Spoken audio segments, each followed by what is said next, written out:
আমি আর আমার ফ্রেন্ডসরা যখন তো আপনি আপনার অপরাধ স্বীকার করতেন নাকি, তাই তো? আপনি আমারে শুধু শুধু ব্লেম করতেছেন, আমি কোনো ডাকাতি করছি না। আপনি ওই বাড়িতে ডাকাতি করছেন, চুপচাপ স্বীকার করেন, এতে আপনার শাস্তি কম হবে, বুঝছেন?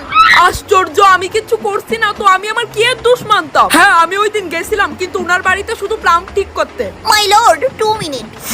আরে আপনি অপরাধটা না করলেও আপনি ক্রাইমটা অ্যাকসেপ্ট করে নেন। এতে কি হইব শুনেন, আমি কেস জিততে যাবো, কেস জিততে যে টাকাটা পামু ওইটা আমরার মধ্যে হাফ হাফ হয়ে যাবো। আপনি চিন্তা করেন না, আপনি বেশি শাস্তিও পাইতেন না ডাকাতি করার, বিশ্বাস করেন আমারে।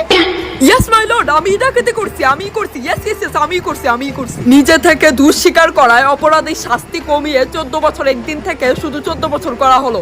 14 বছর কেন? আমি তো স্বীকার করছি নিজের থেকে, তাই তো একদিন কমিয়ে দেওয়া হলো। আর ম্যাডাম, আমার টাকা? আরে টাকা দিয়ে আর কি করবেন, ছেলে গিয়ে ফ্রিতে ভাত খাইবেন, টাকা দিয়ে তো ভাতই খাইতেন, তাই না?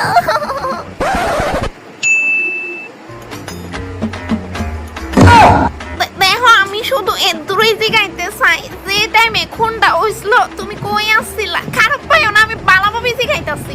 আমি সেদিন সকালে একটাই আমার বাড়ির ছাদে বসে পূর্ণিমার চাঁদের দৃশ্যের মজা নিতেছিলাম। আমি তোমার ভাই, তোমার এই দয়া কই আইনের খাতির সত্যি ডাকো। আমার মনে হইতাছে তুমি মিজা কথা কইতাছো। আপনি বেশি জানেন? হ্যাঁ, আপনি বেশি জানেন। কই থেকে চাইতেছেন আমি খুন করছি? মাই লর্ড, আমার মনে হয় না কোনটা তাইনে করছে, কইয়া তাইনে রেহা কইরা দেন আদালত থেকে।